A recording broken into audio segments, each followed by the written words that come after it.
Ladies and gentlemen, the show is about to begin. The Irish Spaghetti Podcast. Like and subscribe. Please enjoy the show.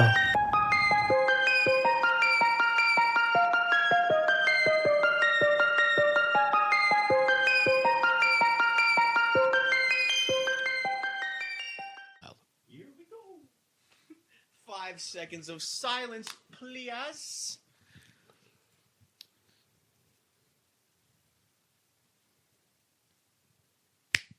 Ladies and gentlemen, welcome to the Irish Spaghetti Podcast. I will be your host for this evening, Nicky Pringles, with special guest Kevin Asher for the second appearance. Kevin, how are you, sir? I am never better than in all my days. You're gonna take mine because I'm doing Billy's part. Yeah, well, yeah, I'm doing great, man. What a pleasure to be back on the show. Glad to have you, man. Billy, shout out to you. Miss you. Love you, brother.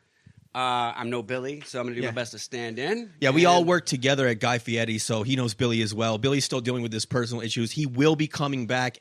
In the meantime, I have guests lined up. We have Mr. Kevin Asher here, very charismatic, great conversationalist, bringing some quality entertainment. We got a few things on the docket today.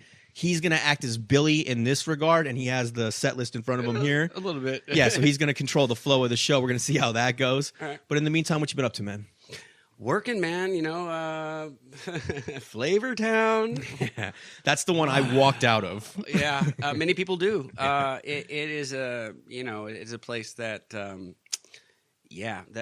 makes you want to walk out on a daily basis. So there's a lot of people that watch our show. I'm sure they're in the restaurant business. There's a lot of waiters and waitresses out there, bartenders, etc. It's a massive, job. Yeah. And we've all had like those crazy jobs that are super stressful and they're hard, but there is nothing like this. Take it from this man. How long have you been doing this? So to lend to my credibility, I've been doing it 31 years. I started when I was 21. I waited tables through college to pay for college. Right. And kind of stuck with it. I grew up in Louisville, Kentucky, and moved to Chicago to pursue bigger and better things. But stuck to the restaurant business because there was more money. Moved to New York City, worked there, worked in Vegas for the last 13 years. You can go anywhere and you make money. Man, that's the great thing about it. And your income is built into the inflation. And a lot of people don't think about this. As menu prices go up, well, percentage, the 18% goes up too. As long as they're still maintaining the same tip percent, we get our cost of living adjustment. Most people are decent human beings and they still do that. True. And it's habituated. It's a very down looked upon profession in many places. And in a lot of states, they still make $2 an hour. So obviously, I moved out here because this is the mecca of hospitality. Here in New York, San Francisco, maybe. Yeah, but in the past, then you got to pay to live in those fucking places, and it's ridiculous. That's true. Here, I think here is the best, economically it's speaking. Absolutely the best. Then there's the culinary union doesn't exist anywhere else. So there's a lot of great benefits, and it's kind of like the best kept secret. That I don't want people knowing how much money I make. That I have a nice house and we have a comfortable lifestyle. If we're smart about it, get sucked into the As long as you're not giving it all back when the shift is over. Just don't drink it and gamble it all away. And Vegas is the place that'll chew you up and it never stops. It's an engine that runs 24 hours a day, 100%, 7 days a week. Also, inherently, because it seems to be like in the restaurant business and the hospitality, it attracts a certain personality type. Wild people, partiers, charismatic people, same thing like sales, perhaps. Uninhibited people. Absolutely. So you can have that in another state without the temptations that you have here. But when you have a group of personalities like that out here in Vegas, most of us get swept away. Most of us. I myself, I got chewed up a little bit, for a little while. All of us do. Woo! And you just gotta. It'd be like the other thing too is it's like an echo chamber. So there's it's like imagine talking to everyone who's just like you. Yeah. So you'll go into work the next day and be like, I made 400 last night. I put it all in the machine. And then the guy you're talking to, instead of being horrified, is laughing like, I do that shit like 4 times a week. And you just laugh it off and it gets normalized. It's very normalized. That? Yeah. Like other cities, like I lived in Chicago for years. They turn the lights on. Get the fuck out of the bar. Yeah. You cannot go buy liquor. Yeah. You have to go sleep it off. Do they have Unless you planned in advance, then you've got some real problems. Well, when I was in Rochester and in Montana, but I wasn't drinking then. When I was in Rochester, I had never heard of a last call before in my life. It's nuts, dude. That's all I knew until I moved here. Dude, but to your point, though, they would do the cutoff, and all that did was make me stockpile liquor for after the bars were shut down. I actually drank way more because, did you? Well, they're going to be like last call. Normally, I'm pacing myself. Like, I'll be here all night. When I hear last call, I'm getting like 2 drinks and shots.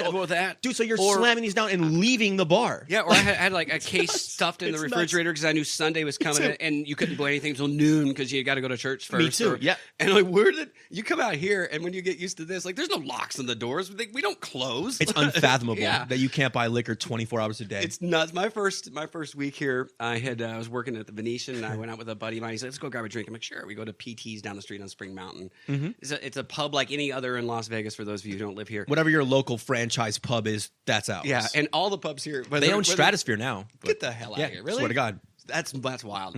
PT's, putters, they're all the same formula. You walk in, it's a giant square with a bunch of screens in the middle. Yeah. Like bars in other cities are bars. They usually walk in and it's long, but here it's all a square. There's no windows. Yeah. So we're at this PT's, and this guy he just keeps ordering more drinks, and I'm hanging them with the best of them, and I'm like, at some point, I'm like, I should probably go. I walk outside, and the sun is up. That's the worst feeling on earth. Yeah. You feel like a dirtbag piece of shit when the sun hits your eyes. I always heard about this in the casinos. Like, there's no windows. You don't know what time it is. No clocks. They do it at PTs, too. Yes. And I walked, I'm like, holy gee, this is going to be a problem. Which people think that's like some massive manipulation. That's actually something that I appreciate. I don't want to know what time it is. I don't want to know what's going on. I want to get lost in my good time and decompress. Sometimes it goes too far. But quite frankly, I would prefer it that way. Yeah. Now after 13 years, I have a handle on it. But I got to tell you, there is something just magical about, like, if I want to go get a fucking shot of whiskey at 7 a.m. on Sunday morning, for whatever personal reason I need to do it. Yeah, but on the way, to check, because that's exactly where I'm going right after that. Nomine Patre. I used to joke. I used to joke. I pray every Sunday morning right on my knees in front of the toilet. Oh God. Oh God! Goddamn last call. But I would have paced myself. This would have never happened. But there's just something magical about that. Like, I don't need to explain anything to anyone. They don't question you. You can walk into a grocery store. You want a handle of vodka at 3 a.m. Can you unlock your liquor cabinet? To your point, it's nuts. The looks that I got the first time I tried to buy liquor back east when it wasn't the time. They don't lock the coolers in the gas station, right? So I walk. It's like, I think it was like 12:30, like 1 o'clock, right? It was like. Yeah, and it was on Sunday, so they weren't even selling. Out there, they don't sell on Sunday at all. Right. So I walk into the gas station. I always do. I casually grab a 6-pack of beer. I walk it over to the counter. I extend a 20. The guy's just staring at me. Won't acknowledge, like, I'm not from there. He just thinks I'm an asshole, I guess. But he won't acknowledge that, like, I didn't know. He's just standing there looking at me, and I'm like, yeah, you're the asshole. Like, and you should know better. I'm holding the 20, and I'm like, and he's not moving, dude. And I'm like, can I buy this? And he goes, no. And I'm like, I don't understand what you're saying. I'm like, here's the beer. Here's the money. I'm like, here's you, and here's the register. Yeah. Where's the purchase not possible? Yeah. And then he explained to me. How about I'm just going to walk out and leave this here? Yeah, yes. Are you going to chase me? What the fuck? I've done things like that. If I just like left the 20 and took the beer, dude, that's a great point. I was drunk enough a couple of times where when you were that drunk, you're just like, I'm just gonna leave money and go. We're gonna fist fight in the parking lot over the 6-pack. And do you really care? What do you make, $12 an hour? Smash a bottle. Come on. I'm gonna blow your mind. Check this out. So recently, I flew home to see my dad in Kentucky. Shout out to my dad. Happy birthday, by the way. It was his birthday today. Happy birthday. Senior Asher. The cheapest plane ticket I could find. The plane left at 11:59 p.m. on New Year's Eve, and I'm like, "Fuck it, I don't care. I fuck New Year's Eve." You took the red eye, Yeah, and I was like, "It's like $150 round trip, direct flight. I don't care if there's chickens running around the aisle. Give me direct to where I'm going." Same. As soon as I change planes in Atlanta or Chicago, it's a whole goddamn day. I want on and off the plane. I got headphones. I got an iPad. I'm not going to complain about shit. Exactly. It's the magic of flight. And people are always saying, Spirit sucks. I'm like, I was there in 4.5 hours. You were on Spirit? Yeah. How many stabbings? Ballpark. I don't care. It was 4.5 hours. I had my headphones. As people are getting murdered, you're just like, it's a direct flight. Probably 3. I might have been one of them. But I was drinking, so I didn't notice. You're just sedated. Yeah, and I'm like, buy a beer, you're at 30,000 feet or whatever flight. Or you an airport drinker pre-flight? Yeah. So this is what I was going to blow your mind. Thank you. Thank you for keeping me on track. At the Las Vegas airport, all the bars and restaurants shut down at 11 p.m. What? I was flabbergasted. I did not know that. Here? Yeah, in Las Vegas, at McCarran Airport. Is McCarran? Yeah. McCarran. Well, it's whatever. Goodman. Harry fucking asshole. It's McCarran. Just like HBO Max. We'll get into that. It's always going to be the Sears Tower to me. Stop changing the names of vintage things. That's another one. I was incensed. I was flabbergasted. I was like, are you Are you fucking kidding me? There's a smoking lounge. You can see. I can't buy a beer. And to your point, I walked up. There was actually a dude behind a counter, and the beer was open because they don't lock anything up. No. And I just went up and I grabbed it, and he did the same thing. He looked at me like, "What are you nuts?" I'm like, "This is Vegas. This is normal. I'm a local. How? Why are you not making revenue? Dude, it's part of the culture here. Yeah, like are you at the So you cannot buy liquor after 11 p.m. at the Las Vegas airport. And I don't know when they start selling it. That was just mind blowing to me. At the bare minimum, if you're gonna like bar people from buying it, at that time, make it only for outbound flights. Like if you're coming into Vegas and dude, let me get a beer. I'm not flying. I'm not gonna cause anyone any problems. I'm gonna leave and go into the city. Where everyone is drunk.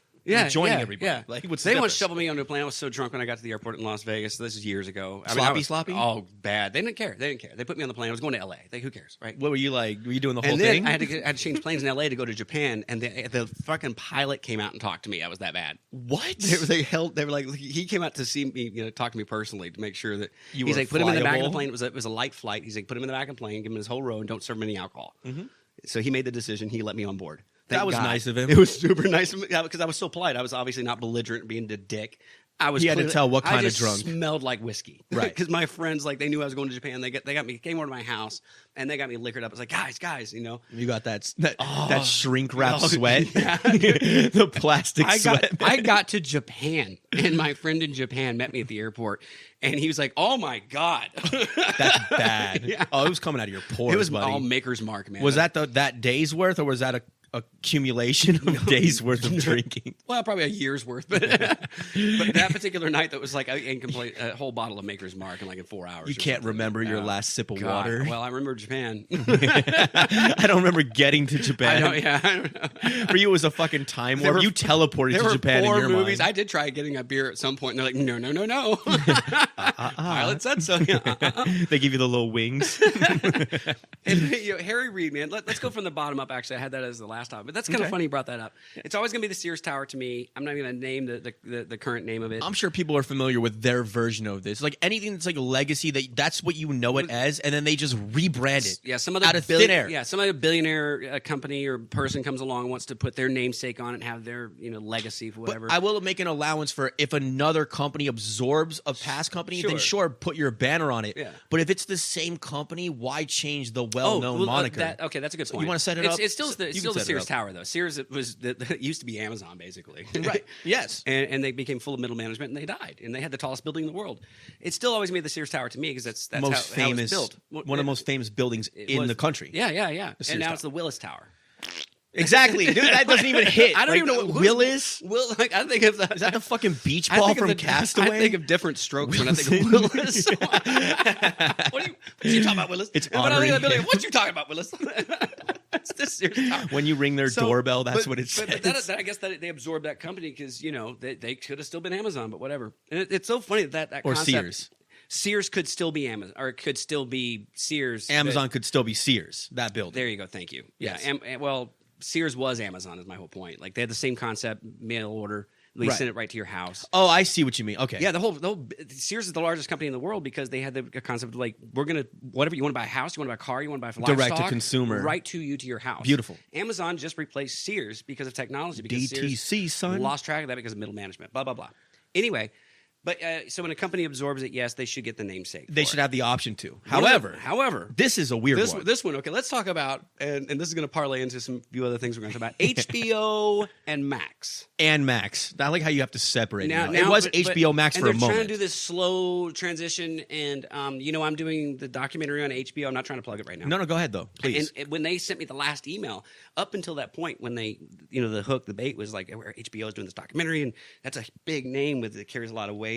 Before you finish that thought, actually, can you plug your interview? And you want me to? Plug he's doing the plug that, and then plug the interview you're going to do on here. All right. But I still want to talk about HBO Max. It pisses me off. We'll get right back to that. Right. Quick plug. I am doing a documentary on HBO that should come out this spring, at latest summer, and this is from the producers of the documentary. That emailed me directly, and I've been in contact with them.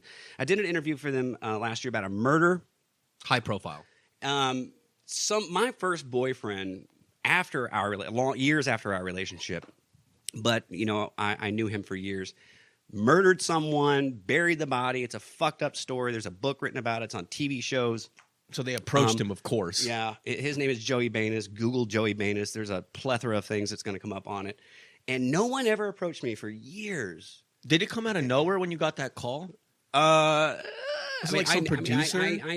Yeah, so HBO, for 20 years, no one ever said anything. And everyone in my close circle, family and friends from Louisville was like, man, you dodged a bullet. Right. No one has any idea. People would come up to me and they'd see like a TV show about this shit. And they're like, hey, I saw this thing was in Louisville, Kentucky. You're from there. I'm like, wow, that's wild. I've been there. Lived with him. So they wanted my perspective on like, what was it like to live with Joey? And so the agreement I made with them, and like, again, I'm going to be, this is going to wind back to the plug. Be careful because there is an NDA, meaning that I can't talk about what I talked to them about for 6 months after the first airing. Are you allowed to drop the name of the documentary? They didn't give it to me, so I asked them that directly last time, so I could start promoting it for them. Right. And but I told them I'll tell you the beginning, I'll tell the end, but I'm not going to talk about the middle. That's my story. So the plug is the documentary's coming out. Kevin is directly involved in it. HBO, big platform. That sounds bad. I'm not directly involved in it. I was directly involved with the guy who was involved in that crime. No, I mean you're involved in the documentary directly. Oh, yes, not yes. the crime. Yeah. Okay. Yeah. No. Let me not mince the words here. Thank this you, is a very bud. touch and go. Yeah. But yeah, so that's going to come out, and then after that comes out, he's allowed to tell the full story, which he's going to come back to this show, Irish Spaghetti. Do not forget, like and subscribe. Billy will be back. The three of us will be on here, and he will give us the full interview and all the details. So my recommendation would be look for the documentary. HBO does the best. We all know this. Watch it. If it's compelling, if it's interesting, keep a lookout for our episode. It's going to come out. You'll get all the behind-the-scenes details exclusive right here, Irish Spaghetti. And I have a lot to thank you. And I have a lot to say about that. So back to the namesake. Yeah. Oh yeah. So they first approached me. Everything came through as HBO. We're doing a documentary for HBO. HBO. Everything about that is just the simplicity, quality. Of it. You always home think quality. Box office, and a lot of the younger generation didn't even know what the acronym was for. Home box office. Really? There was a funny little thing I saw on whatever TikTok or one of these little videos where they were just asking people like, "What does HBO stand for?" And they're like, and they would just make We're stuff old up. enough to remember the home roots. box office. Yes, and I love that home clean home box office. It's clean. It's jingle. Plus, even when the Sopranos, all these great series that they did, just extraordinarily produced and executed shows. Just that the fuzz screen at HBO, that just it has weight to it. It Thank screams like luxury quality on that brand. It's screen quality. And then suddenly it was HBO Max. I'm like, okay, HBO absorbed Max. Right. So when they first approached me, it was HBO. When they last approached me, which is like a few weeks ago, and they said, hey, your part came out great. It should come out this spring or summer. It was going to air on Max. HBO was dropped. Yeah, they did the combined name for a minute, and then they dropped it to straight Max. And I was like, you know what? And no one knows what Max is for. Do you know what Max stood for? I thought it was Cinemax, It was the fucking Cinemax. like softcore porn for free on whatever you pay Cinemax, for it, right? man. Yeah, That's why I've always, Skinemax. yeah. That's what we used to call it. Yeah, That's so it, Skinemax. it was a little more racy. It was HBO, Cinemax, and Showtime. That was it. Those the big That's three. racy, not racist.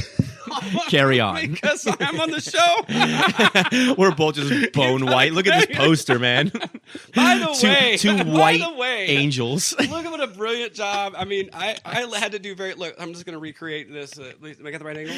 I'm gonna show. You know what? When I do the opening on this one, I'm gonna show the original poster and then like wipe it into this one, so you can see how exact he looks. You can't even tell that it's your back face. to the restaurant business. So for years and years and years, as a server, as a waiter, people have come up to me, like the people that I'm waiting on, and been like, "Has anyone ever told you you look like?" And I'll finish their sentence. Ed Norton. Yeah, because I've heard it like 10,000 you times. look just like him. And when at the height of his career, I was getting it a lot, like every day, like several times a day. People would take their pictures with me, like, dude, you act like him, you sound like him. Yes. There was these guys at the Bellagio when I was working at the Bellagio. They were drunk as fuck. These dudes who were here like at a bachelor party or whatever, right? And they're like, Fight Club.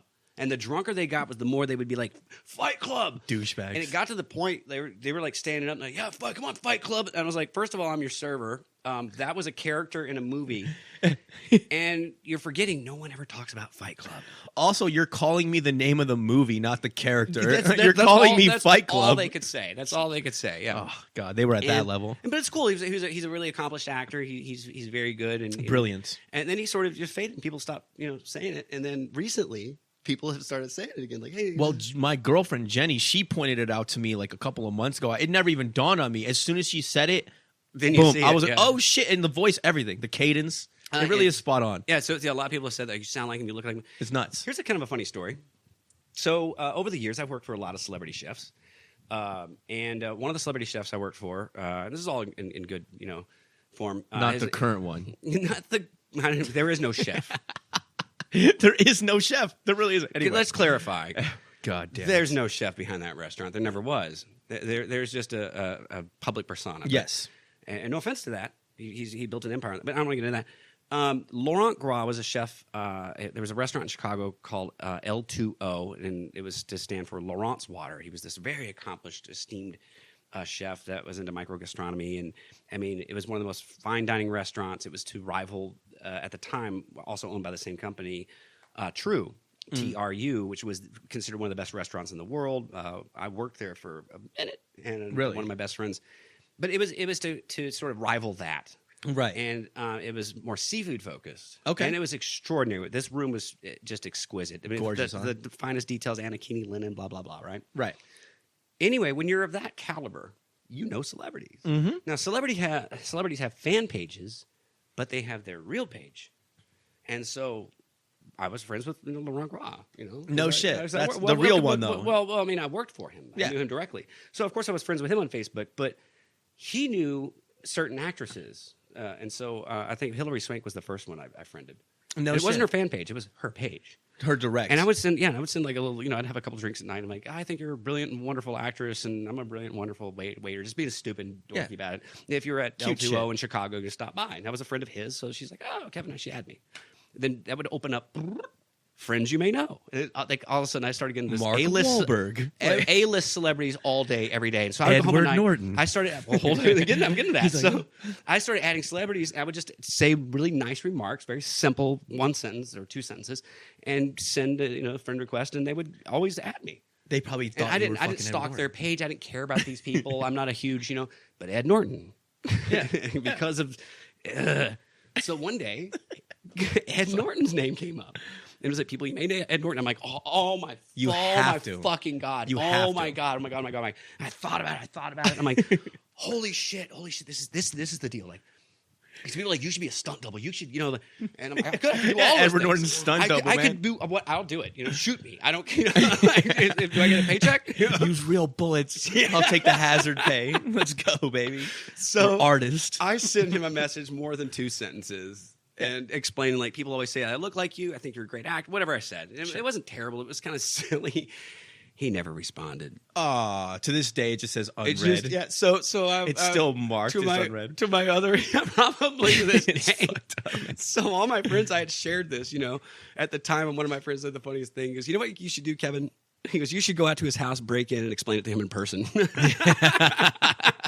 Then he'll understand. At that point, I started deleting all the celebrities. I'm like, okay, I'm done with this. So of all the countless celebrities I waited on and served, and I've never fawned over anyone in my entire life. Same. And I waited on I have my if they were to come in, like my couple. Yeah. But I met to your point, like I used to work at Best of Steakhouse. It was owned by Eva Longoria. So all the celebrities would come to support it. Like we had Michael Jordan's birthday party there. I met Anthony Anderson, Ken Jeong, the Asian dude. Evander Holyfield. You name them, they've been in this restaurant. And like we were, serving them. So we were around them at all times. Yeah, if you're in the business long enough, man, it's at that caliber, like you said, because they're all, it's like nepotistic. You know what I mean? They all come in to support each other. Yeah. So I waited on so many celebrities. Michael Jordan was a dick. Really? Yeah, he's an asshole. So I waited. You want to hear funny? I got so many stories, man. So I have something. What you got? That a claim, a really weird claim. Something I'm really fucking proud of, actually. Okay, this is fucked up. It's fucked up, but this is a claim to fame that I don't. No, I know for a fact no one else in the world can say this.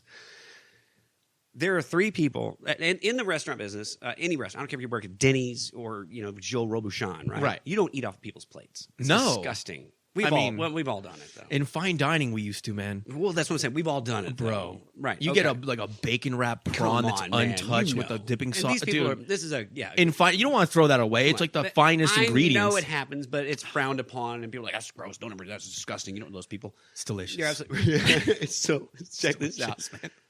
There are three greats, the goats actually, that who I've eaten after.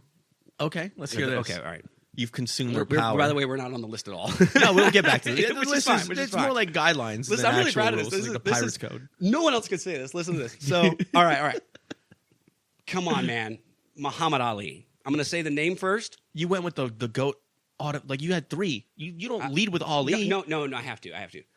Let me explain. So of all the countless celebrities, I'm not going to take too long to name names. I'm talking about presidents and Michael Jordan, and well, he's the second on the list. So. Is he? Nice. Yeah. Another GOAT. You're right. Yeah, but U2, the whole band, like it's nuts. Like the people that whatever.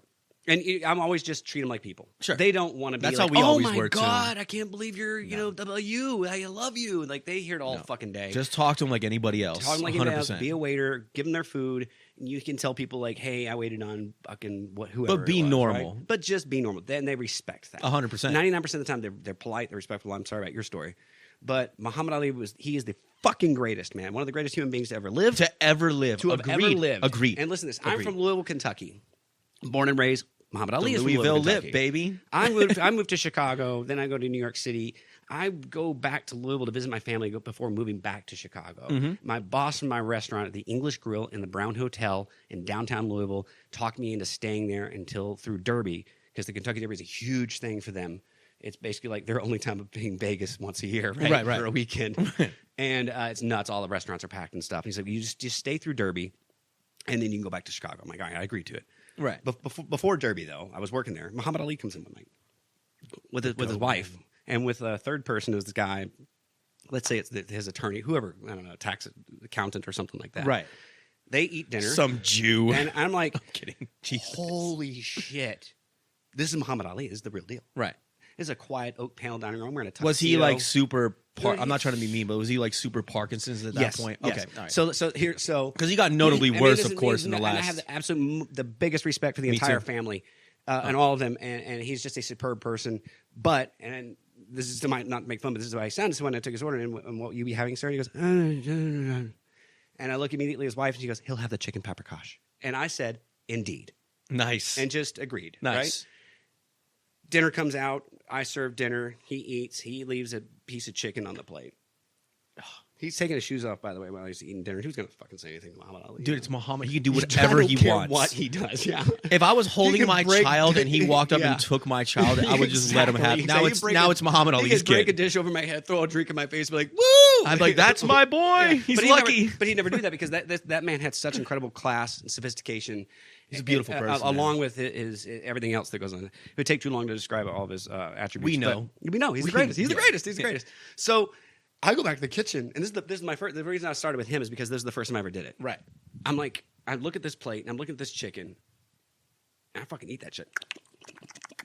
I'm like, 100%. and it wasn't. I want the greatness to rub It wasn't off. like a piece of shrimp that he didn't touch. Yeah. He ate off that chicken. Dude, you got the saliva. You got everything. I wanted greatness. You got man. Parkinson's and shit. You're like, it's worth it. It's worth it. That explains everything. It's 100% worth it. I'd take it in a heartbeat. That's why I'm.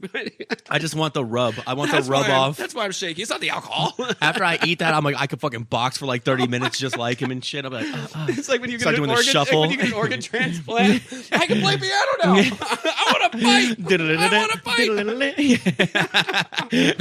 I ate that shit, dude. It was fucking delicious. It was Muhammad Ali. I went back, and the first time in my entire career of ever saying anything to a celebrity, and I didn't say anything to the other celebrities, right? I said this to him, and I can't say it verbatim, but it was something like, sir, I just wanted to let you know, after I presented the check, and they signed everything, I was like, sir, if I may, I just want to say how much I have a tremendous amount of respect for you and what an impact you've had on humanity and an impact directly on my life and many other people's Me lives. too. And I just want He to was thank you, one of my thank you heroes. very much. You're an absolute hero to me, to a lot of other people. And I apologize if that's overstepping, but I just felt like I had to say that. Like, I thought that was something like that. Sure. Like, it was so genuine and from the heart. He stood up, he shook my hand, and he says, sir, and suddenly I could hear him. Right. He goes, service to others is the rent we pay for our room here on earth. Most beautiful quote ever. This guy. Which is written Oh my God. on a menu hanging outside the English Grill in Louisville, Kentucky. Go try me on this. Check all my facts. That's a All my beautiful stories thing are to true. say. What a guy. Found out later it's written on the side of the Muhammad Ali Center in Los Angeles. Apparently said it a lot. Right. But it's taken from his 19th century poem, blah, blah, blah. Whatever. Beautiful, though. He Muhammad believed Ali, it. He was something he believed in. He lived it. Right. And Wow. what a tremendous. So Wow. second was Michael Jordan. I'm going to just run through the rest of these. He's the greatest, though. Yeah, Muhammad dude, Ali. you can't follow Muhammad Ali. That's why I was like, you're gonna lead with Ali? So I worked at a place called Zealous in Chicago. It was a chef, Michael Taus. Again, Donna Karen's suit, super fine dining restaurant. Michael Jordan comes in with, I assume, his attorney that night, having a private dinner in the corner. Right. Every time I met Michael Jordan, because I lived in Chicago and I actually worked in one of the restaurants he owned, but that's a different story. Right. I saw him all the time. He was always very kind. But so your story is different, and everyone has their days, right? Or lives or whatever. Well, so especially in gaming. When I was in gaming, he's a very brutal gambler. He was a and gambler. he's a rude. He gets different. nasty, man. But he was a dick during that party too. Polite as hell in restaurants. So he ordered the Thai snapper. It's a whitefish, which kind of done in an Asian style, and he ate like half of it. They weren't there to eat. They were there to have a business discussion. So eating was secondary. And my interaction with him was super minimal at best because just be respectful, and they came there for that. Sure. Like that was the type of place. It was just a public silent privacy. environment. I mean, I stood, like there was a string holding me up. Yeah. And he didn't finish his Thai snapper, so I ate the rest of that shit in the back. Hell yeah. And then you dunked. So now it's Muhammad Ali. Now it's Michael Jordan. You got both their plates, right? Yeah, I can dunk. Right? White man can dunk. So. The third one, was my favorite. So I was at Prime Steakhouse here at the Bellagio, and I was working there, and Mike Tyson came in to eat all the time. Yeah, Mike's been around. I've seen Mike a lot. Mike's badass, man. Mike is the greatest too, man. I love Mike Tyson. 3 goats. Those are, dude. Yeah, they really are. They are the 3 goats. Now, to clarify, he ate all of his food, but he ordered hot. Just check this shit out. Yeah, he was with a group. He was with like 8 people. It's Mike Tyson, man. He was the most awesome guy. He came in all the time. He's phenomenal. Super nice, just friendly guy. Until he's not. I only saw the good side of it. Just don't fuck with him. Yeah, that's all. He's got. That's all. Yeah, you start seeing this shit happen. I don't know anything. I don't know anything about fighting. I don't know anything about basketball. But I know that Mike Tyson had one of the most powerful punches in history. Side note, real quick, just to fortify your point. Yeah. When he used to train, they had to custom make heavy bags for him that were about double the size of radius. Because he would blast them and break fucking heavy bags. And if you understand how durable a heavy bag is, that's astonishing. Dana White says, he's like, you wouldn't know unless you were in the room because he's been around fighting his whole life. Yeah. He's like, you would hear Mike Tyson hitting the bag and it literally sounded like car crashes. Like, fucking nuts. I love all their stories. Muhammad Ali's story, I love. Mike Tyson's story, I especially love, though. Just how he grew up and he was bullied. And like, I have tremendous respect for all 3 of these guys for what they've done and accomplished. Just as a waiter, just as a human being. Sure. Right? So Mike Tyson ordered chamomile tea at the end of the meal. And he didn't finish it. So guess who did? So I mean, after Muhammad Ali, no one can do that anymore because he's dead. Yeah, I'm the last. Who's going to sneak in and try to steal food off of Michael Jordan's plate? I'm sure plenty of people have done it, but they haven't eaten off Muhammad Ali's. Man, and Mike Tyson's. That's the trifecta. Come on, man. You nailed it. Yeah, thank you. That's fucking awesome. I'm going to give it up for that. So that's how long I've been in the business. Back to I'm going to finish this up with HBO Max though. We went way off. This is that's what me and Billy do too. I'm pissed off about Max. Really, they dropped the HBO name entirely. If you have to pick one of 2 names, I read an article about it. You know what the reasoning was? It's like the mail order bride getting her namesake in the marriage. It's exactly. It's unbelievable, Max. Dude, it's unbelievable. Max. Really, HBO? So, dude, really? They really, bro. But anyway, that's an inside. But anyway, shout out to CJ. So $50, bro. The reason why they did that in the article I read is because they were saying that people associate HBO with like more adult content, and they wanted to get away from that banner and make it like for everybody. I'm like, that's dumb. HBO stands for quality, kind of like Disney. Not anymore, but there was a time. Still, it carries weight, man. It carries weight. So if HBO got into family movies, content. I would automatically assume they're the best family movies of all time because the HBO name screams quality. Like we keep saying. I swear to God, I think they fucked up. Even when I see it, I still every time we look it up, I'm like, "Where's HBO?" And I'll go to the Max app and call it HBO. I don't get it. I refuse. I don't get it. That being said, so yeah, they keep trying to rebrand things. Like, just leave things alone. It's like remakes of movies, Willy Wonka, the original. Come on, man. Dude. Gene Wilder. A masterpiece is a masterpiece. Just leave it alone. Yes. Who did they have redo that shit years ago? What's his name? Was it Rob Zombie or not? Which one? Willy Wonka. They had some fucking. They just redid it again recently. Again? Within the last year. Shut up. Yeah, within the last year or 2. Touch. I'm so out of horrible. Touch. Well, they did another one with was it not Johnny Depp? Was it Johnny Depp? He does every weird character. We don't know who else to call. It's called Johnny Depp. It was just called Wonka, I believe. Okay. Yeah. Leave it alone. Like that. Yeah, he does do all of them. He did like Alice in Wonderland and shit. I'm going to try to steer it back into a direction here. You want to talk about Valentine's Day? Valentine's Day, 1 week away. My favorite holiday. We've all been looking forward to it. Obviously we set up the set with the red table. We wanted to, All right. I gotta. Yeah. let me bring this candle. Let me light this for us. Wait. Do we have? Can we share one spaghetti noodle out of a giant bowl of spaghetti? I got you a half-eaten chocolate bar. Can we meet in the middle of the spaghetti? I got you a half-eaten chocolate bar I found on the sofa. That's romantic. Very romantic. That already belonged to you. I found it though. Valentine's Day. That's how much I think about Valentine's Day. So, all right. I'm going to tell you a couple of things that I believe in general. So, number one, and we agree on this, absolutely. is that Valentine's Day is obviously a corporate scam to make people celebrate. It's a manufactured holiday designed to make people spend money. That is beyond obvious. The fact that it's taken at such like deep roots in people in general blows my fucking mind. So I was talking to my girl about this. It's commercialism. It's gross. It's just like diamonds are for everyone, and this is all bullshit. Like it's made up nonsense. So my personal belief system, I don't have a problem with holidays or traditions. I believe that you should create your own and nobody else's, completely from scratch. Or like if they're like family traditions, we didn't talk about this, but I wholeheartedly agree with you. Dude, exactly. So like, thank you. Instead of, I'm not going to celebrate on Valentine's Day when everyone's supposed to and walk out like a fucking herd of cattle with no mind of my own and just spend the inflated prices because it's the day and they'll get mad if I don't do it because it means that I don't love them according to who? According to who? Yeah. Yes. According to the commercials. Yes. And I celebrate Shmalentines Day. It's a week later. It's half the money, and we have a much better time. It's so funny. I used to tell people like I used to say, I don't pray to God, I pray to Gosh. Yeah, because God's busy. Gosh listens. Gosh is always available. No one is even reaching out to Gosh. I do. Guys, like you have a new message. Like, oh my God, who is it? The deeply religious people are like, I can't believe you said that. Like, come on, it's you're so bought. And loosen up that butthole, man. Thank you. Fine. Right? God, get off your Valentine's Day shit box. High horse. That Christmas, all these manufactured holidays, it's just such bullshit. It's so contrived, and it's tiresome. And how many of us? Everybody already knows this. How many of us are tired of just the whole Christmas holiday season being extended further and further, and going past the Black Friday thing? It's to the point to where it overlaps with Thanksgiving. It's disgusting. And I'm like, what happened to the just being around friends and family and just the warmth? Yes. Of that the human part, the human part of it, and I'm not trying to like preach, or I was going to say bash my family or anything, but like as a waiter, and this in the service industry, especially in Las Vegas, but we're open all year round. Yeah. We don't know what the fuck holidays are. Holidays don't exist. No. If you were really dedicated to this business, fuck Christmas, like fuck New Year's Eve. Like I never even consider them. The only time that I ever consider them is if I happen to automatically have one of those days off, and I'm like, holy shit! Oh yeah, then you don't know what to do. I got Thanksgiving this year. Yeah, and I spent 10 years. I was to go get Kung Pao chicken. The last time I had Thanksgiving off, and they were fucking closed. I'm like, you're Chinese. Why do you care? I'm like, oh, it's a day off. Right. I get it. I just want some Kung Pao. Yeah, but it's just disgusting. And then so people it's this need to get together on a certain date. I'm like, what you said, create your own holiday, man.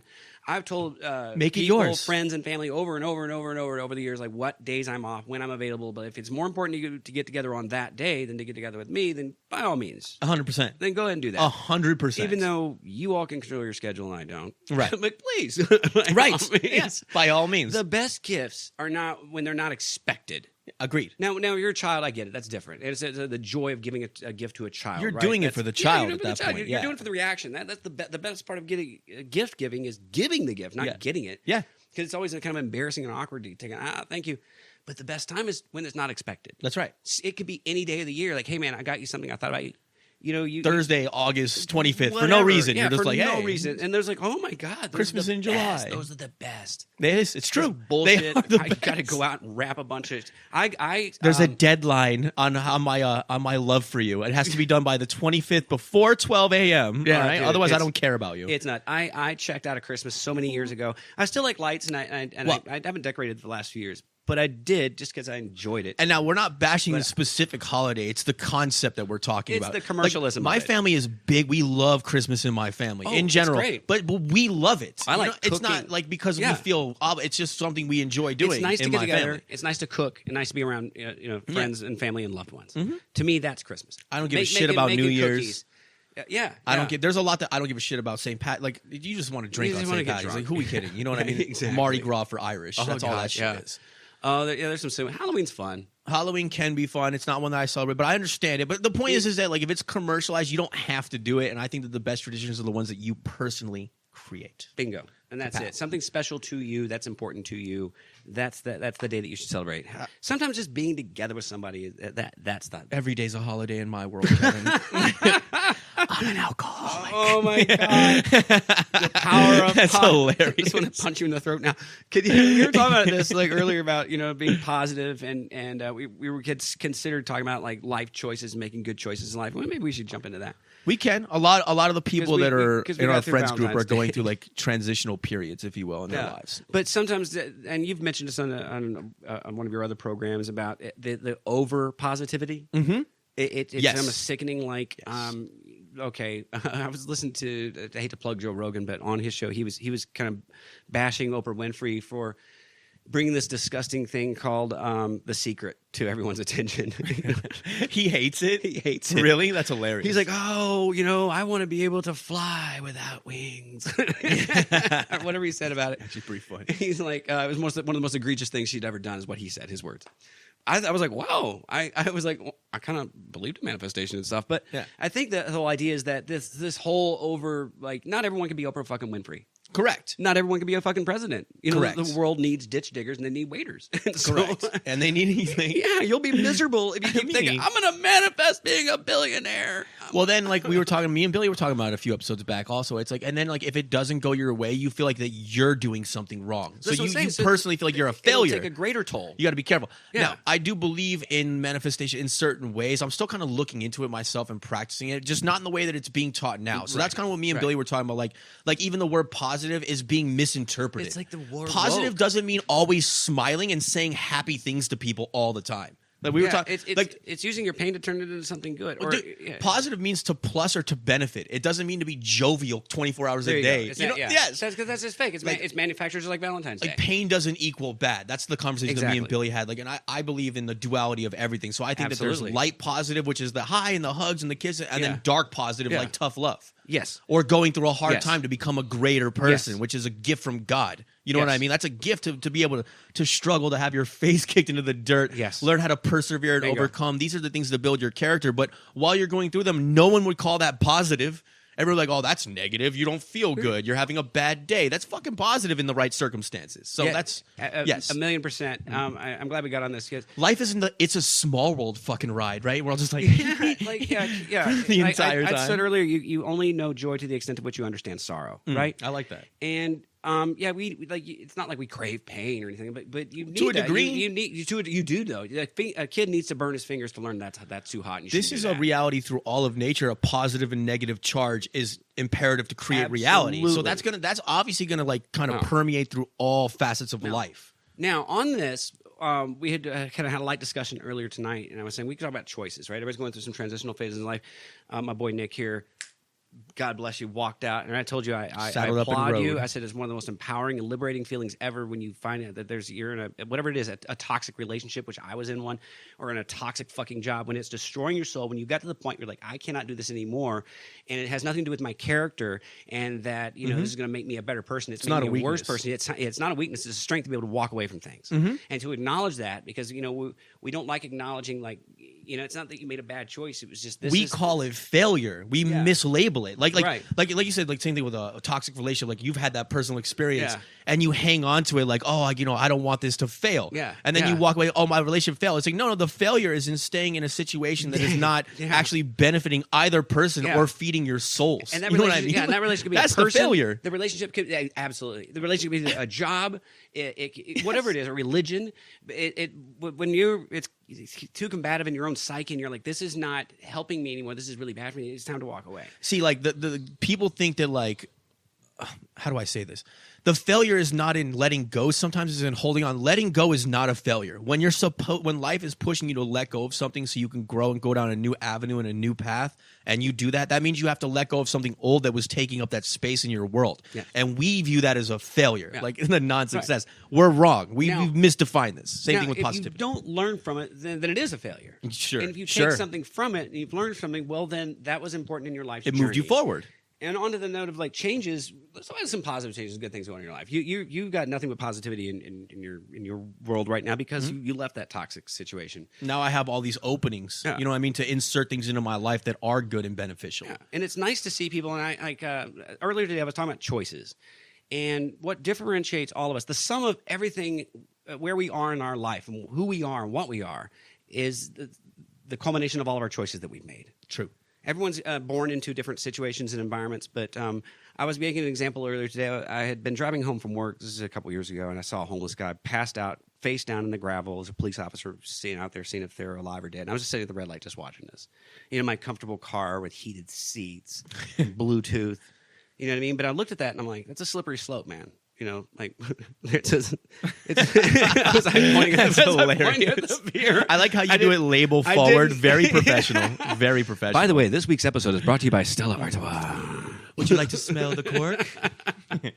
Lovely bouquet. But, you know, there are choices that we can make every single day, right? Now, it's easy to fall into a pattern and continue doing the same choices because we're like water. We follow the path of least resistance. But to challenge yourself, even incrementally, to the smallest degree, every single day can make profoundly different changes in your life in a few years to come.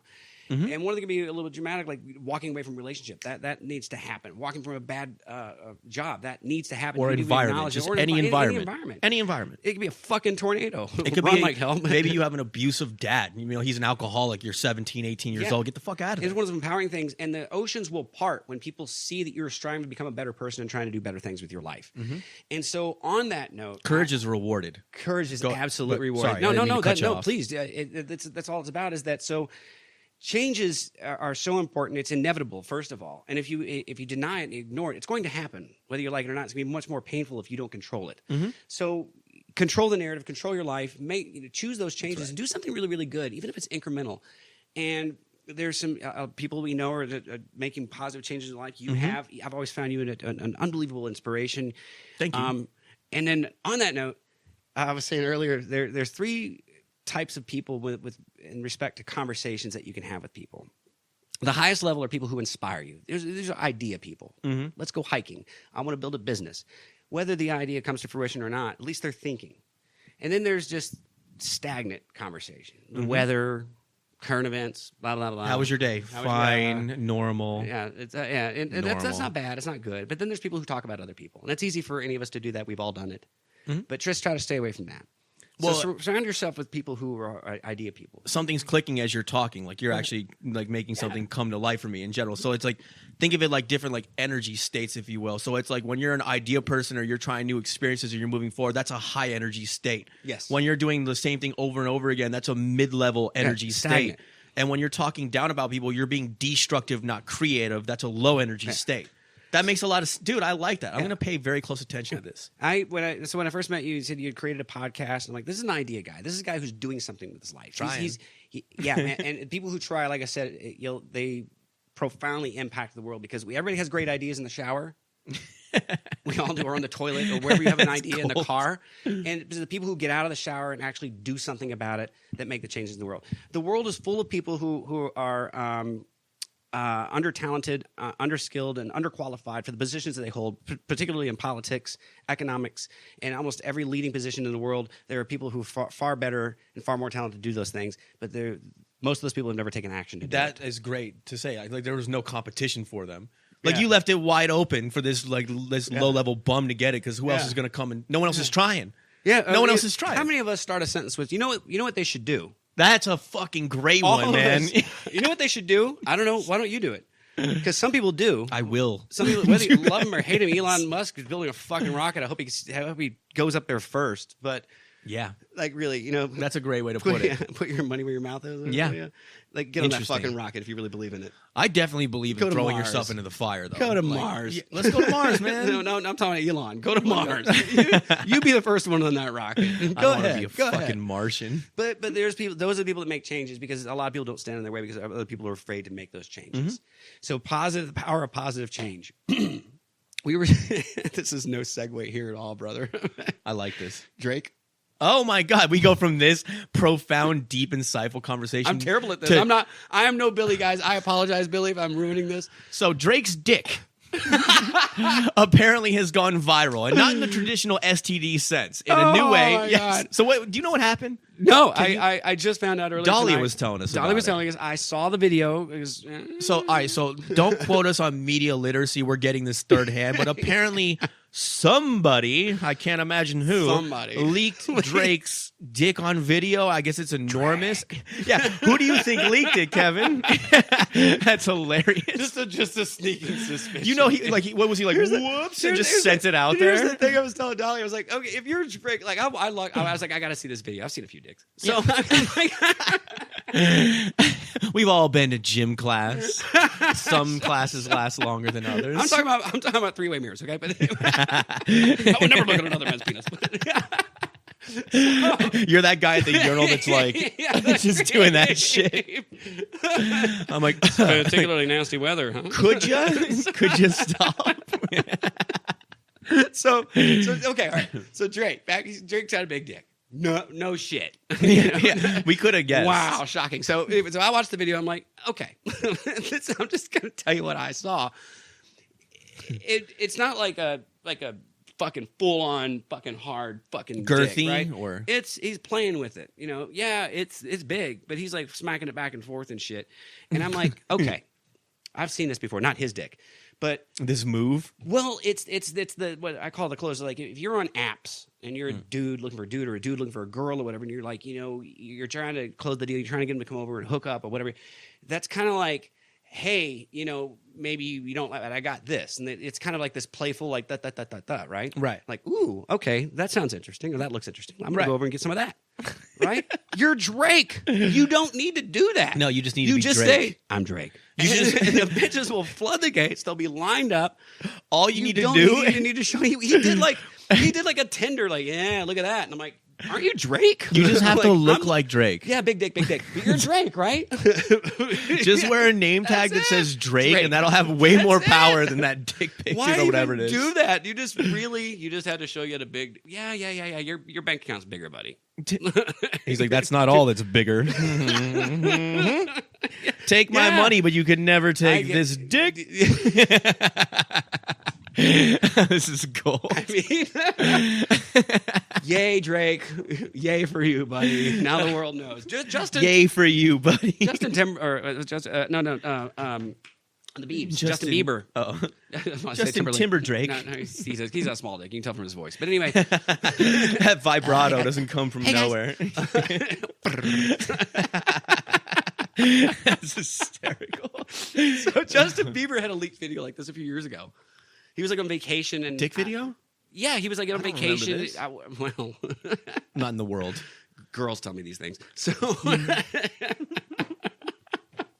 they know, right? Yeah, we talked about something. Honestly, I didn't know about Drake until she told me today. I didn't know about Justin Bieber. Okay, so he was on vacation with some girl. Bieber or Timberlake? Bieber. Justin Bieber. Yeah, right. Sorry, it was Justin Bieber. He was on vacation out in the Caribbean. Who cares? Whatever. In some nice hotel none of us can afford. And stood up out of the hot tub and had a big dick. Right. And the world went nuts, and it vanished. The hot tub water level went down like 4 inches. It's just a puddle of hot water now. Sorry. On a science note, we are crediting Archimedes for discovering water displacement. This is about science, guys, okay? This isn't science. A comedy show. Look it up, Archimedes. This isn't a comedy water podcast. You're hilarious. Yeah, the water went down. Everyone's all cold in the fucking hot tub when he gets out. That's a big dick. And it's like, really, it was leaked. Really? It was not leaked. This is all contrived. It's all contrived, orchestrated. It's publicity. Yeah, That's the business. People think that they're just in movies. No, like they're the actual product. These like famous people with their handlers and what they do in reality. This is all their whole lives are a reality TV show. It's mostly contrived. It's all on purpose, man. It's pretty fucked up. It's all science. It's wild. It's all science, man. It's all science. Like all science. You want to talk about sausage fingers? Speaking of sausages, so nice. That was good. Thank you. Great segue. I'm learning on the go. So King Charles, was Prince Charles, now King, right? He's king. I think he's king. I think I don't know. Did he? It's good to be the king. Take the crown? I don't know. I'm so out of touch. I'm not a big worldly guy. I don't follow them. Neither of us do. Either. But anyway, so back to Charles. Doesn't matter. Yeah, whatever. So I guess he's got cancer. He was airlifted, and people. You got to be king for what? 4 hours? Is that all it was? No, I was like, oh my God. Well, because the Queen was alive for like 110 years. I'm exaggerating everything, obviously. The reason I said sausage fingers is King Charles has been known for many years, with Prince Charles at the time, to have these enormously large sausage fingers. I brand the malignant. And there's like a whole thread online about his sausage fingers. And I looked at it, I was like, they are fat. Are they really? Yeah, like he's holding Camilla's hand, and they're just like he looked like Andre the Giant, like on a child's. They're huge. They're huge. I gotta look at these fingers. It's like a blood vascular. I don't know, something like that. But yeah, he's got cancer. Our heart goes out to him. Drake's got that in his. Yeah, well, not fingers. It's floppy, man. Not. Fingers. I mean, come on. I was not impressed. Yeah, whatever. When it gets hard, he just passes out. He just goes down. He gets all flush. He starts sweating. He gets in the bath. The water goes over the tub. He just passes out. He gets lightheaded. Call the medics. His dick is hard. It's okay. It's fucking hilarious. So King Charles, I forgot where we were going with this. I don't know. Cancer King Charles. Cancer King Charles. So he's got. I don't know what kind of cancer he has. I just know that he was airlifted, and the world's sort of at pause right now because until we find out his state of health. There's still a fucking monarchy. That's what blows my mind more than any of this is that we still have kings and queens and shit. We're still playing make believe and shit. Dude, what are we doing? It's the whole tradition behind so many things. What the fuck is this? It just bothers me. Like we do things just because we do it, like Christmas and Valentines Day. So everybody else is doing it, right? No one has the balls or the courage to stand up, except for you and I right now, to say this is fucking stupid. And I think most of us do. We're done. We need reform. Stupid. And we need reform. We just doing it because we don't look like the only asshole on the block without Christmas lights, or the only one without the heart-shaped box to give the girl. I'm always the guy without Christmas lights. And the monarch, who gives a fuck about it? Give them their fucking crown jewel. Enough. Can we evolve? Can we find better systems? Evolve? Actually, our whole system of just doing everything is fucked up and corrupt. It all needs to be collapsed and started from scratch. We keep trying to retool it and fix it. It's like it's done. It's broken. These traditions. It's over. These traditions annoy the shit out of me. And sometimes you got to buy a new car at one point or another. You can't just keep this fucking thing on the road. It's like shit just spurting out of the hood, dude. No, we're just still trying to drive it. The whole world is it's taped up those cartoons. It's all duct taped right now, and with a big fucking Christmas bow on top. We're a sliver away from Hunger Games. There's making these sounds. There's a thin line between civilization and Hunger Games, and that thin line is called electricity. We would all be feral creatures in 16 hours after the grid went down. 16 hours at best. There'd be 8 hours of it'll come back. Be 2.5 hours to be quiet and start hearing gunshots and screams. It's zombies coming down the street and shit. Yeah, 100%. Absolutely. It's hilarious. You want to go on to lighter topics? Yeah, what else do we have? We meandered greatly. Just so you know, we are approaching an hour. We've done very well. It flies, man. I love doing this. Isn't it fun? It is fun. It's fucking blast. I'm gonna leave it on a really, really nice note. Talking about changes and things like that. How about this? We'll do one more story and then we'll do some wrap-up talk. Okay. We'll promote a couple of things and then we'll get out. Yeah? Do you want to talk about the other monarch? Oh, yeah. Yes. Because you have a deep knowledge on this. This would be a good one. All right. Okay. Set it up. Okay. So on a lighter note, I read an article today that, and I've known this for a long time. Speaking of monarchs. Speaking of monarchs, I read an article today that the monarch butterfly population is the population has decreased to a decline to a really, really astonishing low number. Now, before you carry on, because I am the guy I'm the ignorant one. So anyone in the audience that doesn't know about monarch butterflies, I'm the guy for he's going to explain. And I love to this me. because he doesn't know anything about them. And I know a lot about them. So as a guy who has complete ignorance on this, is there a difference between monarch butterflies and other butterflies specifically? Are they more important somehow, or what's the? They're the most phenomenal species in the entire planet, and I'll tell you why. Okay. Their migration astonishes scientists, and it's just baffling. But it's one of the most beautiful things ever, and I'll explain it in as succinctly as I possibly can. Okay. Monarch butterflies originate in southern Mexico in this little mountain area, and they migrate north as far as Canada, and then eventually make their way all the way back down to the same exact forest, the same trees every single year. Okay, that's thousands and thousands of miles for butterflies to fly. They don't do it in a single generation. And here's the astonishing thing that's going to blow your mind. They do it in 4 generations. What? So the first generation leaves Mexico and flies as far north as, say, Texas and the southern states. They land on milkweed, which is essential for the proteins and things that are found in milkweed, which is being eradicated all across the United States. Is why their population is declining. I already know this. I didn't have to read the article. Really? Because of suburbanization. We're just mowing things down, right? We're mowing everything down, and they need milkweed to survive. So people are planting milkweed, and there's these people that will go out and try to plant fields of milkweed to help support the migration of these monarch butterflies. Right. So they fly as far north as Texas. They mate, they lay eggs on milkweed, and they die. Those eggs hatch, more monarch butterflies are born. And they know to keep going? They keep going north. Listen to this. So like, say, South Dakota. A few hundred kilometers, they land on milkweed, they plant seed, they mate, they lay their seeds, they die. Then the third generation flies as far north as Canada. Same thing. Mate, lay seeds on milkweed, dies. The fourth generation is called the super generation. They're twice as big. They not only fly, their great-grandmothers. They're just gliding and shit with They're massive a product of their wings. great-grandmothers who were flying north and died along the way. Like imagine like pilgrimages or any immigrant today, right? Your grandbaby just is born in Kansas, like I gotta go to Canada. Starts walking, having so babies and shit. Yeah, so the ones in Canada are twice as big. They're called the super generation. They fly not part of the way back, all the way back to Mexico to the same forest. Go crazy. And there's just millions of them down there, right? And people will truck up into the forest. You have to like fly and take a Jeep and hike to get up to where they are. Yeah. Right? And then that super generation starts the flight back to Texas, and that's where they die. What? So they outfly the other generations by like 5 times as much, twice as big, and carry that genetic. And then they took the some of these instructions to do this. So they follow this path, right? And it's like This multi-state is astonishing. Yeah. And they've captured some of them, probably getting elementary kids with like nets or something. Sure. And moved them as far as the East Coast, like Boston and New York, to see what happens. Like, will they get confused or disoriented? Yeah, they start flying south, and all of a sudden their pattern changes, and they start flying and find their way back. What? They follow the magnetic energy of the Earth and the sun, and there's these like with a brain the size of fucking bird seed. Like it's smaller, it's a butterfly. Right. This microscopic brain somehow magnetically knows its direction home. That's and this crazy. genetic code is built into it to know exactly where to go. That is astonishing. And they're dying. Wow. Every year they get worse. It gets worse and worse and worse. And there's a new article every year, like, it's getting worse, monarch butterflies. I made a mosaic of a monarch butterfly. Like, I was just been fascinated by it for years. You mentioned that they're extremely important for the ecosystem in general. It's a very delicate I thought you had like ecosystem. some specific tether. I don't, and I'm sorry. It's just a fascinating story, but it's sad. So go plant milkweed, I guess is the point. Right. It's a very specific thing that's needed for them to grow. But wait, do they only exist in that flight path, or are they kind of everywhere? No, that's it. So if I planted milkweed here, it would do fuck all for the monarch butterfly.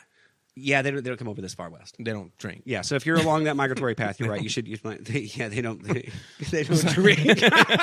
They're not coming here. They're just a fascinating species. I think that should be preserved. But evolution's going to decide who stays and who goes. Anyway, so any of you out there, if this video reaches you and you're in the flight path of the monarch butterfly, please plant some milkweed. Right? And people who are in the flight path, I think a lot of these communities know, and they'll go out and celebrate. Like, here they come, every year. You see a super butterfly with a fucking 15-foot wingspan. It's just there's just a shadow over your house. This giant-ass butterfly. That would scare the shit out of me. Oh, dude. Oh, my God. I thought I saw a UFO one night, and it turned out to be a pattern of birds. I flipped out, because I always wanted to see a UFO. Well, it was a UFO until you identified it. Yeah, well, there you go. So I was trying to leave it on a good note. I just think the magic of species in this planet. Like, I watched a sea turtle come up to the beach and plant or lay eggs by herself and dig the hole. Yeah.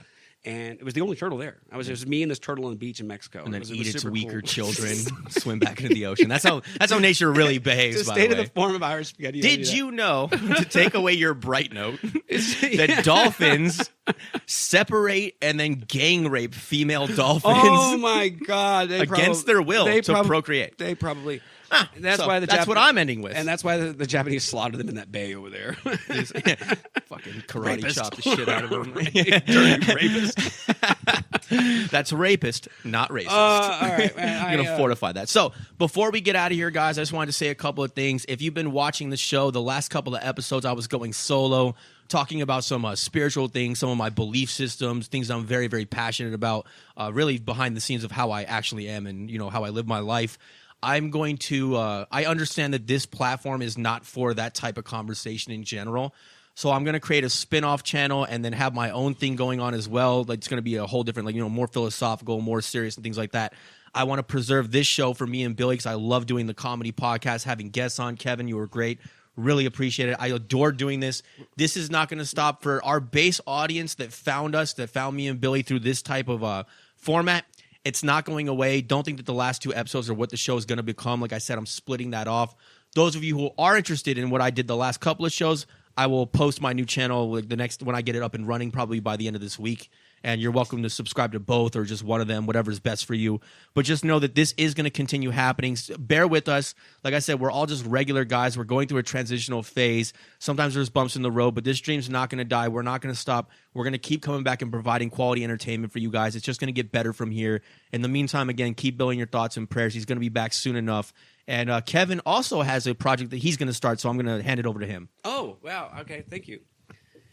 He inspired me, and I want to start a podcast of my own in the style of a podcast about restaurants. And look, there's a million podcasts and TV shows about restaurants, restaurant critics. Camera. And so, oh, thank you. Yep. There's a million TV shows and podcasts about restaurants and restaurant critics and things like that. And it's just it's diluted. So I wanted to do something a little different. And what I want to do is invite another service professional, a front of the house person, onto a show and ask what restaurant they recommend. Not necessarily what's their favorite, because my favorites change all the time, but something in the local community that they would recommend. And we'll have a discussion about that, and then also give a shout out to wherever it is that they're working, whatever restaurant they're working, and say, so please be sure to visit Nick at XYZ Steakhouse. But this week, Nick is recommending whatever place he recommends. It'll be insightful. It'll be something delivered from locals, us professionals, front of the house professionals who work in the industry, who understand restaurants and the places they genuinely recommend. I think it'll be helpful for out-of-town tourists who are looking to do something off the beaten path. And I think it'll be bring attention to restaurants who might need a little attention. That's actually a threefold win, because it's like not only does it bring attention to the establishments that should get the recognition, like you said, it also highlights, you said, things that locals like to do. So if you're traveling in town, it's a resource, and it'll be entertaining and interesting. So it actually serves multiple purposes. Correct. That's phenomenal. It's like the Reddit threads that they have for like locals, but like a podcast version of that. People, I get asked as a waiter all the time, like, hey, what do you recommend? Where do you guys go? Do you recommend a pub, or are people looking for something specific? So, I'm still toying around with these different ideas. Like, what's your favorite Italian spot? What's your favorite sandwich spot? Like, I'll be a little specific about it. So it's like, what's your favorite restaurant? There's some mainstays here in Las Vegas. We all know who they are, and I don't even have to give a shout out. Those places are popular and they're doing great business right now. And we go there because we know they're solid and reliable. Sure. But I want to bring attention to the little places. There was a Vietnamese banh mi place like near my house, and I live in the kind of the shitty. I live in the best part of the ghetto. I was gonna say yes. But I'm surrounded by a lot. You're of in shit. like an island. But sometimes those the best places are these like little shithole places you'll drive by a million times, not even realize that they're there. I mean, you at home right now, think about wherever you're at, and then think about your favorite local spots. Largely unknown, usually a hole in the wall. Not like a spectacle. Yeah. But they have the best whatever. Yeah, something that we've not already heard of. Mm-hmm. Something that you've been there a few times and you like it, and you're like, hey, you would recommend it to your family or your close friends. And so I want to talk about those places. And then you give a shout out to wherever people are working. A lot of people work on the Strip, and give a shout out to that restaurant. We don't need to go there; they're getting enough business as it is, right? But always give a shout out to people who work there. We'll see it. The people at the restaurant we're promoting will see it. The people, locals will hopefully go there and like, I'm looking for a good Vietnamese sandwich 100%. or whatever it is. I would watch the show. And then out of towners will want to go like, I'm looking for something off the beaten path, and these guys know because they're in the business. So what the cool I'm going to thing start would working be? on this, and then I'm going to collaborate with him on this, and we're going to get this channel up and running. Do you have a name for it yet, or are you still in the creative phase? I'm still in the creative phase. I've tossed around, like, I don't want to say it because it's in concrete, but just know that this is coming. One of my ideas, and if I say too much, then and I'm sure there's no one going to run out there and steal it. If they do, fine, I'll take the next best idea. But my idea was ready to order. I love that. You like that? I love that. Ready to order, dude. That's a great fucking name. And we're ordering you like, like what would you order there, or you're ordering the person like, I think you should go here and check this place out. What? Instead, like we have our docket, I could say what's on the menu for today. Yeah, and then you can go through the bullet points of the conversation or whatever. That'd be a fucking great little hook. What's on the menu? Yeah. And then you can have little menus made up for like, oh my god, we love doing this. And then because I love this so much. Yeah. And I love the restaurant business so much. Like 31 years I've been in it. It's in my blood. I really love the industry. I love the chaos of it. I work at a fucking shit show, and I'm blessed to have that shit show as a job right now. But it is a fucking shit show. but I want to give back. I want it to do something positive for the community and bring attention and awareness to restaurants who need it, to places we go that no one else might not know about. I love your idea. We're gonna make this happen. We're gonna collaborate. We're gonna collaborate. We're gonna make this happen, and it's gonna be a fun show. I know a ton of people in the restaurant business and everyone, and I've been bouncing this idea off people. And I'm like, what's a good place around here that you'd recommend? And people are like, oh, and they love talking about it. Mm-hmm. And when someone loves talking about a restaurant, that's what I want to talk about. And the best part is between like we already talked about, promoting the restaurants, the interest of just talking about it, people that are coming, they're going to see these places. Also, restaurant workers have some of the greatest fucking stories. Oh, that was the other thing. So yeah, when you're interviewing these people that are real world in the business right now, you're gonna hear some wild and fascinating shit. I promise you. Like eating our off business of, is nuts. Like eating off of Muhammad Ali's Michael plate, Jordan, and Mike Tyson's plates. Right. That's one idea. Everybody has stories, whether it's about sex in the restaurant, drugs in the restaurant, fighting in the restaurant, celebrities. Like they're countless. Countless. I mean, I could write a book myself in 31 years. I got stories just from the 6 months we were at Flavortown. The guy that shot himself right outside of the restaurant. God. Oh yeah, and they used the Flavortown banner to like hide the body. Yes. Welcome to Flavortown, and there's feet sticking out. And that was what they published in the paper in the Las Vegas. It's just technical difficulties. I'm like, this is a bad sign. Yeah, literally and figuratively. Yeah, literally a bad sign. So that right. being said, we have some projects coming your way. Again, look out for my new channel. And to my audience that came here for me and Billy, it's not over. He's coming back. Just hang out with us. We lost a couple of subscribers over the last week or so because, they saw me come on probably and realized, and they thought the format was going to change. I just wanted to reassure you that it's not. So again, like I have guests coming on. This has been a great episode. Thank you very much. I appreciate it. I know I'm not Billy, man. I hope Billy. Like I said, leave comments. I want to know because I'm looking to do something similar to this. So please, it'll help me. Also, bash me if you want. There's plenty of people that will do that. I want to announce this too. Last thing, guys. Yeah. This announcement is going to be for my former coworkers over at Flavortown. I'm going to do a full episode, a tell-all on fucking Guy Fieri's Flavortown, and I'm going to name names. I'm going to tell the truth. This place is going to get torched because it needs to. I understand. Like, I wanted to have one of my friends on that works there with me so you could see that I'm not just like some disgruntled employee who's just running his mouth and get the validation from, another person that works there. But I don't want to put them in harm's way because they still actually have to be there, right? You don't want to do that shit. And it comes from a place I'm going to of do care. that shit. So if you guys are interested, look out for that 2-hour episode of me just shitting on that place and the inhumaneness that is Guy Fieri's Flavortown. They should be ashamed of themselves, but that's going to come out. And I still work there. Yeah. It's astonishing. I was joking recently. It's kind of like watching the Titanic sink and there's no band. Yeah, it's just the sinking. And there's a guy running around with a solo cup like, we'll be fine. Like, get back to work. Out. The dude's like swabbing the deck underwater. And I got my eye on the prize, man. I have a greater goal, and this has been a good bridge for me. So we're all making changes. Yeah, positive changes. But that being said, this has been episode 57 of the Irish Spaghetti Podcast. We'll be back with you soon. We hope you enjoyed this. Always remember, have your conversations, not their conversations. Talk to your friends, talk to your family, talk to your community. Let's be good people again. Until next time, God bless and peace. Caw. Dude.